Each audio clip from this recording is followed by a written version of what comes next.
მიკროფონი ჩართულია დაიწყო. ჩემი, თქვენი და ყველას საყვარელი გადაცემა. მოგესალმებით. მე ცოტნე ვარ. ეს კი ჩემი თანაწამყვანი ვიკაა. საღამო მშვიდობისა. ახლა კი დროა გადმოერთოთ ტელეკომპანია გურჯაანის არხზე, რადგან მიკროფონი ჩართულია დაიწყო. გპირდებით საინტერესო რუბრიკები გელით, ახალი სახეებით, ასე რომ არ გადართოთ. არინანებით. ცოტნე ჩვენ გადაცემას ვიწყებთ სასიამოვნო სიახლით. ჩვენ სულ მალე შემოგვერთდება ჩვენი თანაწამყვანი გიორგი, რომელიც საინტერესო დისკუსიით და თემით შემოგვერთდება. გიორგის თქვენ უკვე კარგად იცნობთ. ის 4 წელია ჩვენს გადაცემაში მუშაობს. მას ძალიან უყვარს გადაცემა ჩვენი ტელევიზია. ამიტომ გადაწყვიტა თავისი მუშაობის არეალი გააფართოვოს.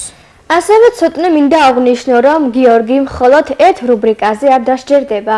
ახლა კი დროა რომ მას ვუხმოთ. გიორგი, გელოდებით.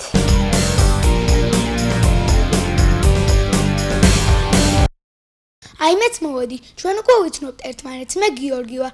ესენი კი ჩვენი წამყვანები და უკვე ყველასათვის საყვარელი ადამიანები, ვიკრა ცოტნე არიან. მე დიდი სიამოვნებით შემოგიერთდებით და სხვადასხვა აქტუალურ თემას განვიხილავთ თქვენთან ერთად, ბავშვებო. დღეს ჩვენი საუბარის თემა იქნება მობილური ტელეფონი. მოდი გავარკვიოთ, რამდენ ხანს შეუძლია ჩვენს წამყვანებს მის გარეშე გაძლონ. შენ ცოტნე რამდენ ხანს შეგძლია მის გარეშე გაძლება? მე მის გარეშე გაძლება შემიძლია დიდი ხანი დაახლოებით 1-2 წელი. შენ ვიკა? სიმართლე გითხრათ, გაჩნია მომენტს, თუ ვარ მაგალითად სადემე სხვაგან, მაშინ სულ ჩართული ნაქმნის, მაგრამ თუ სახლში ვარ და არდადეგები მაქვს, შემიძლია 1-2 დღე გავცლო. ჩემი აზრით, მე ყოველთვის მჭირდება ტელეფონი. და რამდენად საჭირო ნივთია ის? ცოტნე. ის ჩემთვის თუ ის საჭირო ნივთი არ არის. მე არ ვთვლი მას ძალიან საჭიროდ. შენთვის როგორც ჩანს, ცოტნე ტელეფონს არ თვლის რომ ის საჭიროა. მე ვფიქრობ, რომ საჭიროა იმ მხრივ, რომ შეგიძლია ბევრ რამეში გამოიყენო. პირველ რიგში კომუნიკაციისთვის, შემდეგ მუსიკების მოსმენისთვის, სურათების გადაღებისთვის. რა ვიცი, კიდე ბევრი ფუნქციები აქვს ტელეფონს და ბევრ რამეში შეგიძლია გამოიყენო.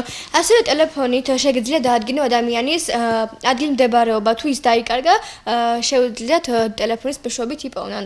ასე რომ ძალიან საჭირო არის და მე ცოტნეს არ დავითანხმები, რომ ის არ არის მნიშვნელოვანი. ყველგან შეგვიძლია მისი გამოყენება ცოტნე?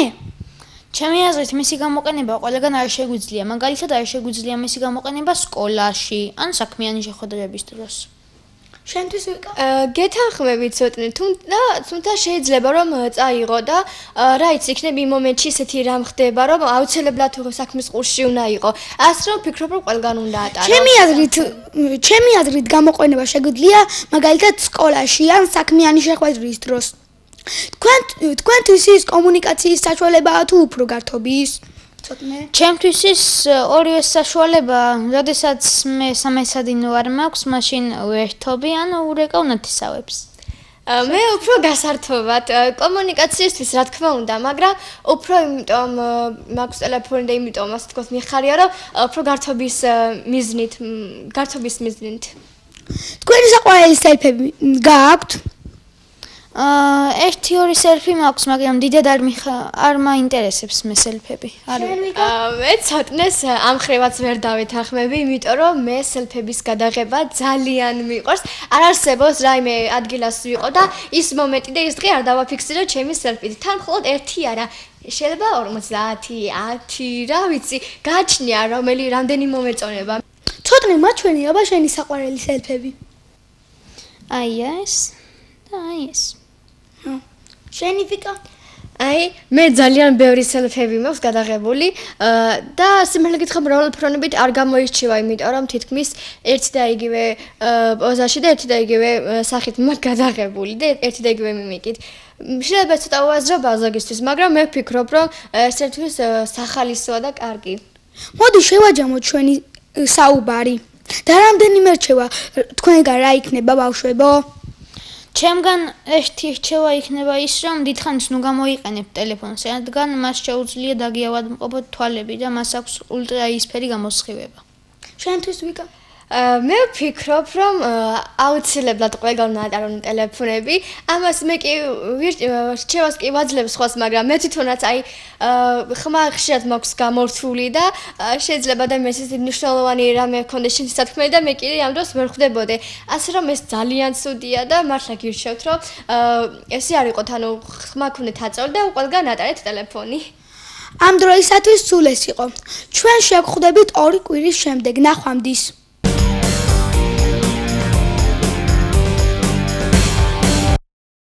ეს იყო დიალოგი წამყვანებთან გიორგისთან ერთად. გიორგის ჩვენ არ ვემშვიდობებით, ის კიდევ შემოგვიერთდება. ახლა კი დროა ჩვენი გავიგოთ თუ ვინ არის ჩვენი გადაცემის სტუმარი და ასევე გავიგოთ უპასუხებს თუ არა ის მიკროფონი ჩართულია კითხვებს.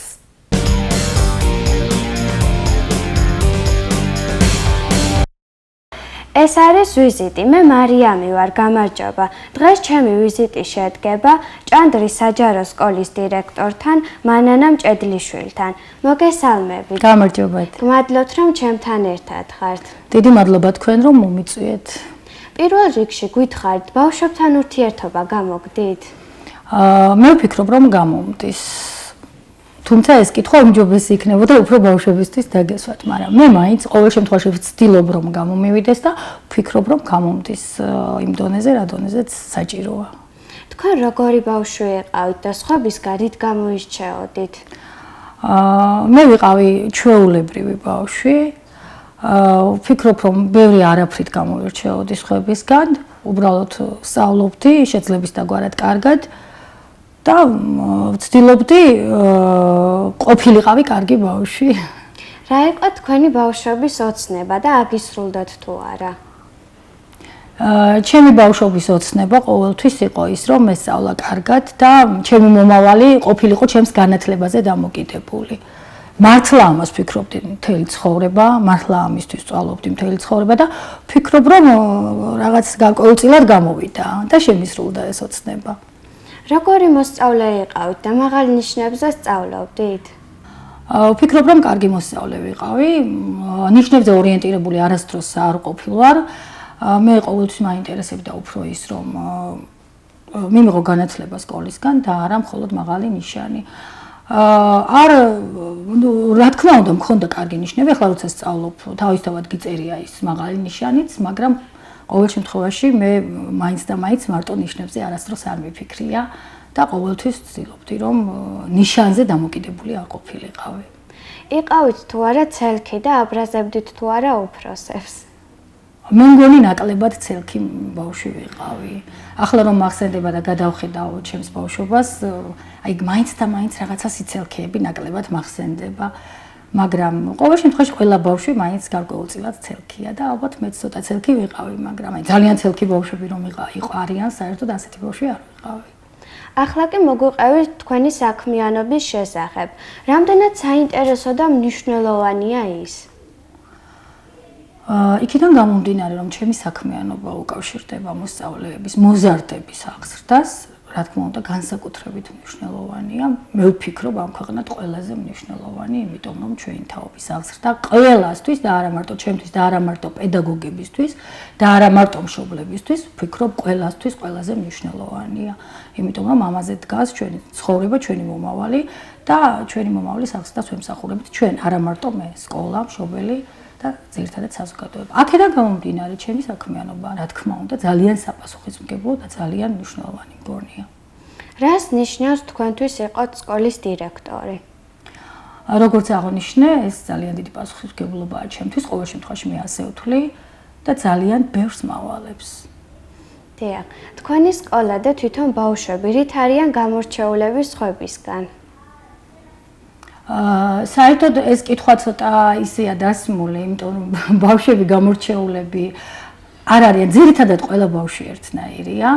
უბრალოდ ჩვენ შეიძლება ჩვენი სუბიექტური მიდგომით ხედავდეთ, რომ თქვათ განსაკუთრებული არიან ჩვენი ბავშვები. რა თქმა უნდა, მეც ასე ვფიქრობ და ამ სიტუაციაში სუბიექტური ვარ, მე ვთვლი რომ ძალიან თბილები, ძალიან კარგები და საუკეთესოები არიან ჩემი მოსწავლეები. თვითონ თქვენი სკოლა? ჩვენი სკოლაც ასეთი მგონია და გარკვეულწილად ასეთიც არის, რა თქმა უნდა. ჩვენ გვაქვს განსაკუთრებული დამოკიდებულებები ბავშვებთან, ვცდილობთ რომ ბავშვებისთვის არ გადავიქცეთ რაღაცა აუტანელ მასწავლებლებად, ასე ვთქვათ. ვცდილობთ რომ ბავშვებს არ ვაგრძნობინოთ რომ ყველაფერი ისე უნდა იყოს როგორც ჩვენ გვინდა, მაქსიმალურად ვითვალისწინებთ ბავშვების აზრს, ბავშვების შეხედულებებს და ვცდილობთ რომ ბავშვებისთვის სკოლა გადაიქცეს საინტერესო დაწესებულებად და არა ვთქვათ რაღაცა იმ აუცილებლობად, რომელსაც უნდათ თუ არა უნდა დაემორჩილონ. სკოლის გარდა კიდევ რისთვის ეცლით? სკოლის გარდა ვიცლი ოჯახისთვის, თუმცა არ მაქვს ბევრი თავისუფალი დრო, მაგრამ ჩემი ოჯახისთვის მაინც მინდა თუ არ მინდა დრო ყოველთვის რჩება და უნდა რჩებოდეს. რომელია თქვენი საყვარელი ლექსი და ხომ არ წაგვიკითხავდით? ძალიან ბევრი საყვარელი პოეტი მყავს, მაგრამ ჩემთვის ყოველთვის გამორჩეული იყო და არის გალაქტიონ ტაპიძე. ვეცდები მისი ერთი ლექსი წაგიკითხოთ. ხედავ ზამთრის ძონწები, ხეებს ჩამოეკონა, მე კი ეს გაზაფხული ისევ ჩემი მეგონა.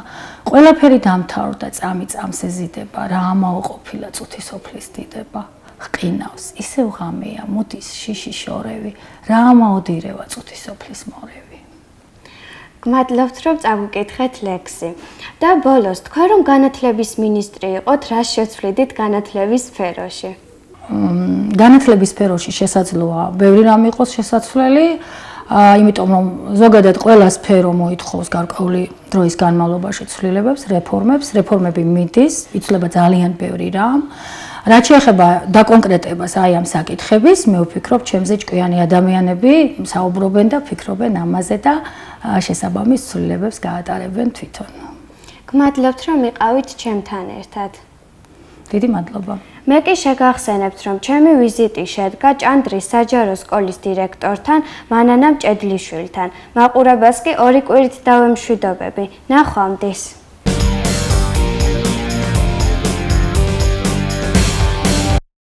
დაგიბრუნდით მეგობრებო, მართლაც საინტერესო სტუმარი ჰყავდა მარიამს. ამისთვის დიდი მადლობა მას. ახლა კი მიკროფონი ჩართულია სადა სამუსიკო სკოლების გაერთიანების ერთობლივი პროექტი, რომელსაც ვიკა უძღვება.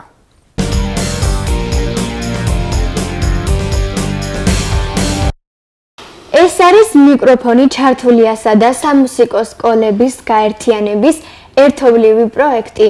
მე ვიკა ვარ და კიდევ ერთხელ მოგესალმებით. მინდა გითხრათ მეგობრებო, რომ დღეს ჩვენი სტუმარი არის ქალბატონი ქეთინო ასაბაშვილი, რომელიც ვაჩნაძენის სამუსიკო სკოლის ფლეიტის კლასის პედაგოგია. მოგესალმებით ქალბატონო ქეთინო, გმადლობთ რომ ჩვენთან ერთად ხართ. მეც მოგესალმებით, გმადლობთ რომ მომიწვიეთ სტუდიაში. ეს ჩემთვის დიდი პატივია. შევეცდები ყველანაირ კითხვაზე გავაქცეთ პასუხი, დავაკმაყოფილოთ თქვენი სურვილები. და ვამკითხეთ, რაც საჭიროა. პირველ რიგში მაინტერესებს და მინდა გკითხოთ, ფლეიტა და საერთოდ ჩასაბერი საკრავები არც თუ ისე პოპულარულია და თქვენ რატომ მოგეწონათ ფლეიტა, ჩასაბერი საკრავები, რა მოგწონთ? თვითონ ფლეიტა ეს არის ისეთი საკრავი, რომ ნაზი საკრავი არის. თვითონ ფლეიტა არის ქროლვა. ბგერათა ქროლვას ნიშნავს. თითქოს ნიავივით ბგერები გესმის ყურში და ლამაზ მუსიკას ქმნის თვითონ ფლეიტა. ეს მე იმიტომ მომეწონა, რომ მე თვითონ ფორტეპიანოს კლასი მაქვს დამთავრებული, მაგრამ მოვისმინე, რომ საუკეთესო შემსრულებლები უკრავდნენ და მეც ამიტომ ავირჩიე ეს საგანი და გავხდი ფლეიტის სპეციალისტი, მინდა რომ ბავშვებს ვასწავლო, გადავცე ჩემი ცოდნა და თუ მსურველი იქნება, პროპაგანდას გავწევრო ფლეიტის კლასი გაიხსნას გინდაც გურჯაანის სამუსიკო სკოლაში, ჩვენთან ვაჩნაძიანის სკოლაში და შევასწავლო. როგორ ფიქრობთ, რატომ არ აქვს ინტელექტი და რას აპირებთ თქვენ ამ სფეროს პოპულარიზაციისთვის? ამ სფეროს პოპულარიზაციისთვის მე უფრო გამოვდიოდით ხშირად კონცერტებზე, უფრო ვაჩნაძიანიშიც ვაკეთებთ კონცერტებს, მე ვდგევარ, უკრავ, ვასმინინებ ხალხს საუკეთესო მუსიკას, გურჯაანშიაც ვიყავი კონცერტზე, იქაც გავუკეთეთ პროპაგანდა და შევეცდებით, რომ მივიზიტოთ ხალხი, ვასწავლოთ და ყოველივე კარგად გავაკეთოთ ყველაფერი. ყავთ თუ არა მოსწავლეები და მე მაინტერესებს, როდესაც თქვენ სწავლობდით, იყო მაშინ პოპულარული? სიმართლე რომ გითხრათ, მაშინაც დაბალ დონეზე იყო. არ იცოდა ხალხმა ფლეიტა. მეც რომ ვსწავლობდი, ვიყავით 7 მოსწავლე, მეტი არავინ. მთლიანი მასში და მე თანდათანობით დაიწყეს ფლეიტა, მაგრამ რახან ცოტა ჩამოვჩით კიდეც ამ მუსიკას ამ პერიოდის იმით უკვე მიივიწყა ხალხმა ეს ფლეიტა, უფრო ხალხი ფორტეპიანოს არჩევს, მაგრამ მე მინდა სურვილი მაქვს პროპაგანდა გავწიო, რომ ვასწავლო ბავშვებს და თუ სურვილი იქნება ვინმე შემოვიდეს დიდი სიამოვნებით ვასწავლი ძალიან საუკეთესო ნაწარმოებებსაც და თვითონ ფლეიტაც ძალიან საუკეთესო ინსტრუმენტია. უფრო გოგოებს უფრო უყვართ ფლეიტის სწავლა თუ ბიჭებს? როგორ ფიქრობთ? არა, უფრო ეხლა ბიჭებიც და გოგოებიც. ორივეს მოუხდება ფლეიტაზე დაკვრა. და გოგოებიც და ბიჭებიც. როგორც ვიცი, თქვენი სკოლა არის პირველი და ერთადერთი, როგორც ვიცი, სადაც მარტო ფლეიტა ისწავლება, სხვა სკოლებში არა. რას აპირებთ გსურთ რომ გაფართოვდეთ და როგორია თქვენი გეგმები ამასთან დაკავშირებით? ეს ფლეიტას მარტო მე ვასწავლი, მე ვარ ილუსტრაციის მასწავლებელი, მე უკრავ ფლეიტას, ბავშვები მიკრავენ ფორტეპიანოზე, კმაყოფილები არიან, უფრო ძირითადად ვაჩნაძიანში ვართ, მაგრამ 2 წელი გურჯაანის მუსიკალურ სკოლაშიც ვიყავი, იქ ვასწავლდი, ბავშვებიც კმაყოფილი იყვნენ, საუკეთესო ბავშვები არიან იქაც. მასწავლებლებიც კმაყოფილები, მაგრამ ეხლა ვფიქრობ, რომ კიდე იმას აქვნა, რა ქვია, გავაფართოვოთ სპექტრი და უფრო როგორია თქვენი უახლესი გეგმები? უახლესი გეგმა ის იქნება, რომ მეტ ბავშვს მივცეთ გასაქანი მუსიკის სწავლებისა, მეტმა ისწავლოს, ბევრი მოდიოდეს ბავშვი, არა ძალით, არამედ თავისი სურვილით, რომ შეიგრძნონ ყველა მუსიკის დონე რა არის, მუსიკის ბგერები რა არის, სულიერი აღზრდა არის ჩემთვის მუსიკა და მე ესე ვფიქრობ, რომ უნდა ყველა მისწავლოს ეს მუსიკა. მე ძალიან მაინტერესებს თუ როგორი ჟღერადობა აქვს ფლეიტას, რადგან არასდროს არ მომისმენია, მხოლოდ ტელევიზორით, თუმცა რეალურ ცხოვრებაში მე მართლა არ მომისმენია და მაინტერესებს რა შეგისრულებთ დღეს? მე შეგისრულებთ დღეს ხალხური ის არის, რა ქვია, ნაწარმოები ალალმე და მუსიკას შეგისრულებთ მე და მოგასმენებთ თუ როგორი ჯადოსნური ბგერები აქვს ფლეიტას თვითონ ნაწარმოებსაც და ამის შემდეგ იქნებ ვინმეს გაუჩნდეს სურვილი რომ ისწავლოს. დიდი სიამოვნებით ვასწავლი ყველას ამ ფლეიტაზე დაკვრას. დიდი სიამოვნებით. თუ ვინმე სურვილი იქნება შევეცდებით რომ გადავცე ჩემი ცოდნა და ისი არ იყოს რომ დაბერდეს ადამიანი და ეს ცოდნა ვერ გასცეს. ეს ყველაზე ძლიერ დანაშაული იქნება ჩემთვის რომ ფლეიტას სწავლებას ვერ გადავცემ ვერავის. დიდი სიამოვნებით შეგესრულებთ ნაწარმოებს.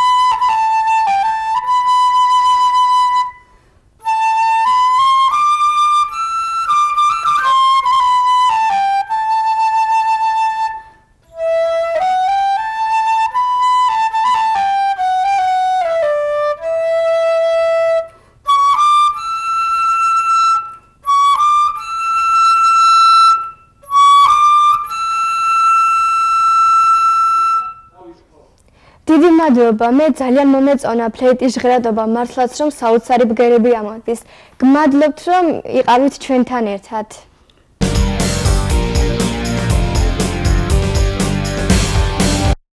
ვაგრძელებთ გამოშვებას. ეს არის გადაცემა მიკროფონი ჩართულია. გადაცემა ბავშვებისთვის და არა მხოლოდ მათთვის. ახლა კი ცელქების დროა. რა თემაში არჩიეს გოგონებმა ნამდვილად არ ვიცი, მაგრამ რაც იქნება, ალბათ ძალიან საინტერესო გამოვა, როგორც მარის გადაცემა.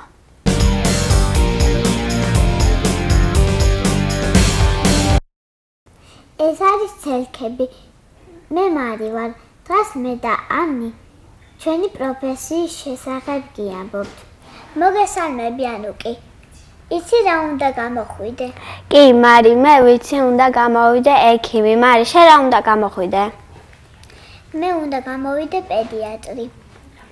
რა მოგეწონა ამ პროფესიაში? და რატომ აიჩიეს პროფესია აგერჩია? იმიტომ რომ ეს პროფესია ძალიან მომწონს. მარი, შენ რატომ აირჩიეს პროფესია? მინდა რომ ბავშვებს დავეხმარო და ბავშვები გამოანჯამთელო. ყავს მისაბაძი ადამიანები, რომელსაც გინდა რომ მიბაძო? არა. მარი, შენ ყავს? არც მე. შენი აზრით, რამდენად რთულია ამიზნის მიღწევა? მარი, მე როგორც მეუბნებიან, ეს ძალიან რთულია. მას დიდი დრო და ბევრი სწავლა სჭირდება, რათა გამოხვიდე კარგი ექიმი. მე დარწმუნებული ვარ, რომ ჩემი კარგი სწავლითა და ბევრი შრომით გამოვა კარგი ექიმი. მარი, შენ როგორ გქონია, ძნელია ეს? არ არის ძნელი. თავარია ბევრი ვიშრომოთ და ვისწავლოთ. და თავისას მივახციოთ. ამ პროფესიის ცნობილ ადამიანებს თუ იცნობ? არა, არ ვიცნობ, მარი, შენ თუ იცნობ? არც მე. შენმა შოვნება შენი არჩეული პროფესიის შესახებ თუ იციან? კი, ჩემი მშობლები ყოველთვის მეთანხმებიან და ჩემი მშობლები ყოველთვის მეთანხმებიან. იციან, რომ უნდა გამოვედი ექიმი და ეს ძალიან მოსწონთ. ცელქები ორი კვირის გემში დობებით. ნახვამდის.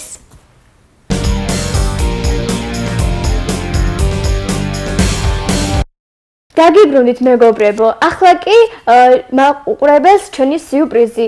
მინდა გითხრათ, რომ ჩვენთვის ყველასთვის საყვარელი რუბრიკა ვიქტორინა განახლდა. მე ძალიან მიხარია და აქვე გეტყვით, რომ უკვე შეგიძლიათ იაქტიუროთ და გამოგვეხმაუროთ. გაიმარჯვოთ და ჩვენს გადაცემაში მოხვიდეთ. ვიქტორინას ალექსანდრე უწყება. თქვენ მას უკვე ძალიან კარგად იცნობთ ფერადი ამბებიდან.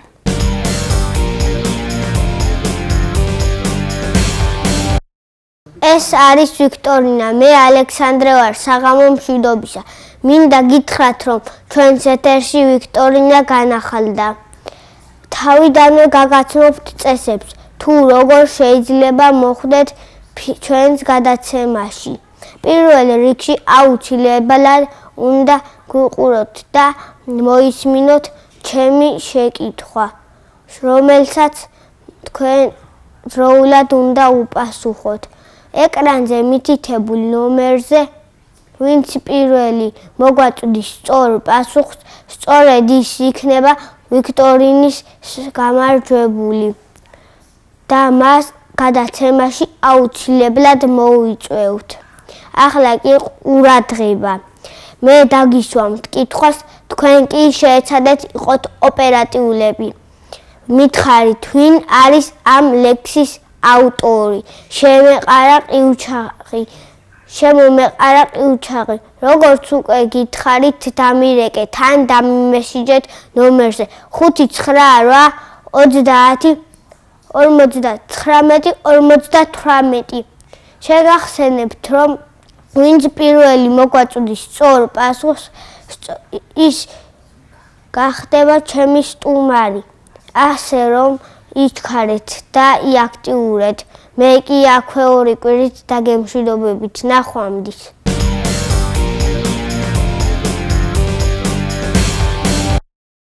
მე და ცოტნე ისევ დაგიბრუნდით მეგობრებო. მე კიდევ ერთხელ შეგახსენებთ, რომ ეს არის გადაცემა მიკროფონი ჩართულია. პროგრამა მოსწავლეებისთვის და არა მხოლოდ მათთვის. ახლა კი ცნობილების დროა ჩვენს ეთერში და მას მარი წარმოგვიდგენს.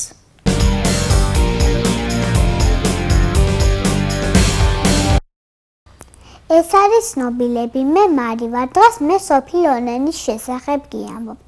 იგი ისეთი უშნო იყო, რომ ბიჭები დაცინოდნენ ხოლმე. 15 წელს გოგონა დამშველდა. ქუჩაში თვალს აყოლებდნენ ხოლმე. წლების შემდეგ იგი კინოვარსკვლავი გახდა. მთელი იტალია აღმერთებდა მას. სოფი ლონენი ბუნებრივად ლამაზი და მომხიბვლელია. იგი დედასთან ერთად რომში ცხოვრობდა. მათ ძალიან უჭირად, შემთხვევით ნახა გაცხადება და გადაწყვიტა ბედი ეცადა. დედამ კოკოსისთვის კაბა ვარდისფერი ფარდისაგან შეუკერა. ზიურს ძალიან მოეწონა, სოფიად მეორე ადგილი მოიპოვა.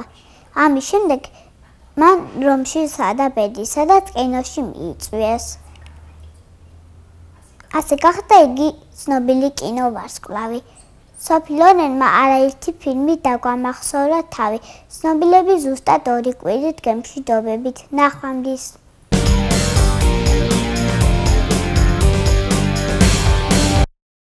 თქვენ უყურებთ მიკროფონი ჩართულიას. ახლა კი ფერადი ამბების დროა ნინოქსთან და ალექსანდრესთან ერთად. შემდეგ კი ფერად ამბებს დაასრულებს სპორტის სიახლეები უკვე გიორგისთან ერთად.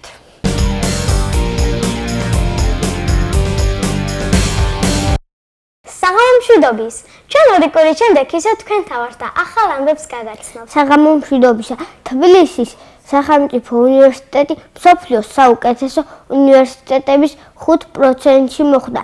თუ გასულ წელს ის კავკასიის რეგიონში ლიდერ უნივერსიტეტად დასახელდა, წელს ეს მაჩვენებელი კიდევ უფრო გაიზარდა და საპატიო პოზიცია დაიკავა. 53 წლის კანადელმა მამაკაცმა რობ სპენმა ერთი თვალის ამოღება და მის ნაცვლად კამერის ჩადმა გადაწყვიტა. რაც შეასრულა კიდეც. ჯერ კიდევ მაშინ, როცა სპენი პატარა იყო, უბედური შემთხვევის დროს ცალთვალში მხედველობა დაკარგა. ახლა კი პროტეზი კამერით შეცვალა. მისი ახალი თვალი ჩვეულებრივ პროტეზს გავს. შიგნით კი კამერაა დამონტაჟებული. კამერა მხედველობის ნერვთან არ არის დაკავშირებული, ამიტომ სპენის დანახვა არ შეუძლია, თუმცა კამერით სამწუთიანი ვიდეოს გადაღებას ახერხებს. უნიკალური შემთხვევა დაფიქსირდა ეგვიპტეში. ეგვიპტის ყველასთვის ცნობილი პირამიდები თოვლმა დაფარა. ასეთი რამ ბოლო 112 წლის განმავლობაში არ მომხდარა. Facebook-ს 1.59 მილიონი ადამიანი იყენებს.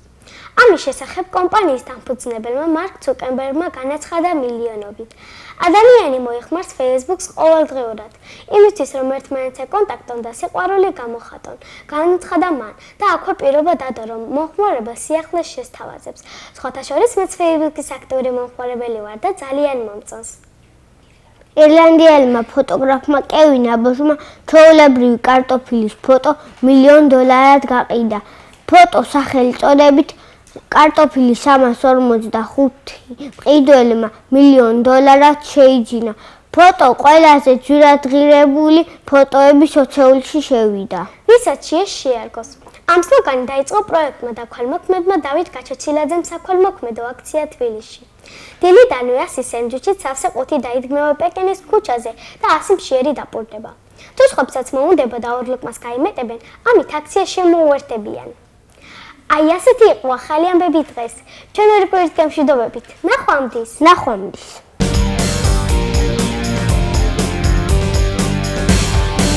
ეთერშია სპორტის ამბები. გამარჯობა, მე გიორგი ვარ. მსოფლიოს პირველი ჩოგანი სერენა უილიამსი ავსტრიის ღია ჩემპიონატზე გერმანელ ჩოგბურთელთან დამარცხდა.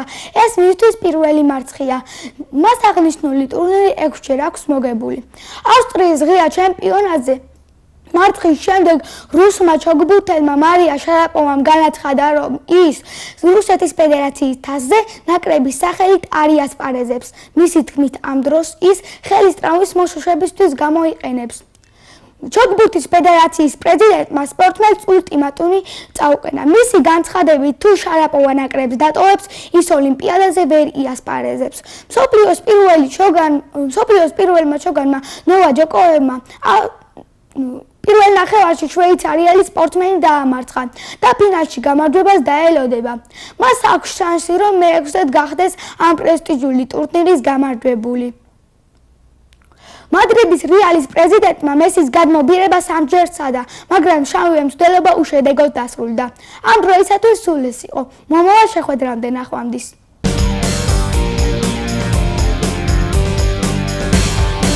მოგაგრძელებთ გამოშვებას. ახლა კი ჩვენი სამედიცინო გვერდის დროა.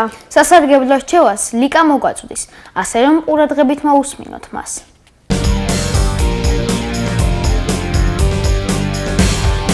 მოგესალმებით ძვირფასო ტელემაყურებლებო. მე ლიკა ვარ. ჩვენი რუბრიკა ჯანმრთელობას ეხება, რადგან ჯანმრთელობის გარეშე ყველაფერი არაფერია. დღეს მინდა გესაუბროთ ნაღლის ბუშტის ანთებაზე. ნაღლის ბუშტი მსხლის ოდენობის ორგანოა, რომელიც მდებარეობს მარჯვენა ფერდქვეშა მიდამოში. ნაღლის ბუშტი და ღვიძლი ერთმანეთთან სადინრებითაა დაკავშირებული. ღვიძლი გამოიმუშავებს ნაღველს და სადინრებით გროვდება ნაღლის ბუშტში. კვების დროს ნაღლის ბუშტი იკუმშება და ნაღველს გადაისვრის 12 გოჯანაწლავში. აქ კი იწყება საკვების მონელება. როცა ადამიანი ჭარბად იღებს საკვებს, ნაღლის ბუშტი მით უფრო დიდხანს იკუმშება და მით უფრო მეტი ნაღველი გროვდება. ამ დროს ქოლესტერინის კრისტალები ერთმანეთს ეწებება და წარმოიქმნება კენჭები. თუ დიდი კენჭებია, ოპერაცია გარდაუვალია. კონსერვატიულ მკურნალობას კი არ გირჩევთ. როცა ადამიანი ჭარბად იღებს ცხიმიან ხორცს, შეიძლება დაემართოს ნაღლის ბუშტის ანთება ქოლეცისტიტი. ქოლეცისტიტის განსაკუთრებით მოწოდებულია როგორც მედიკამენტოზური, ასევე ფიტოთერაპია. მე მინდა შემოგთავაზოთ რამოდენიმე რეცეპტი ფიტოთერაპიიდან. ვისაც ნაღლის ბუშტი გტკივათ, ტკივილის მოსახსნელად საჭიროა ნაღლის ბუშტის გამორეცხვა. ამისათვის კი საჭიროა ერთ სუფრისკოვს უკდავას ანუ ნეგოს დავასხათ 1 ჩაის ჭიქა ადუღებული წყალი, შემდეგ ავადუღოთ, გავწუროთ, გავაციოთ და ერთულუფად მივიღოთ. შემდეგ 100 გრამის ეითუნის ზეთით დავაყოლოთ. შემდეგ მარჯვენა მხარეზე დავწვეთ და ფერდქვეშა მიდამოში ამოვიდოთ სათბური. ასე დაახლოებით საათნახევარი გავჩერდეთ. ახლა კი მინდა შემოგთავაზოთ კიდევ ერთი რეცეპტი, ვისაც ტკბილი გიყვართ. აიღეთ 9 კილოს სტაფილო და ამდენივე ქიშმიში. გაატარეთ ხორცის საკუც მანქანაში. შემდეგ დაუმატეთ 9 კილო თაფლი, ერთმანეთში აურიეთ და დღეში 3 ჯერ 1 სუფრისკოვსა მიიღეთ. და საერთოდ ეს ყველაფერი არ დაგჭირდებათ, თუ სწორად იკვებებით. დღეში 4 ჯერ მიიღეთ საკვები, ოღონდ მცირე უდუფებით. ერთბაშად საკვების მიღება არ შეიძლება. ერიდეთ შემწვარ მოხრაკულებს. დღეისათვის სულ ეს იყო. მეორე კვირით დაგემშვიდობებით. მომავალ შეხვედრამდე, ნახვამდის.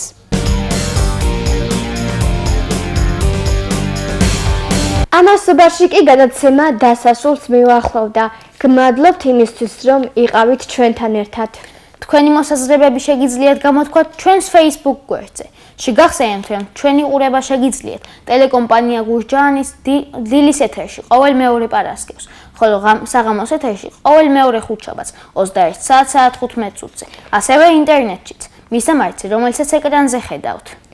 და აქვე მინდა შეგახსენებთ, რომ გადაცემას უძღვებით მე და ცოტნე ჩვენს თანაწამყვანებთან ერთად. ჩვენ ორი კვირით დაგემშვიდობებით. ნახვამდის. ნახვამდის.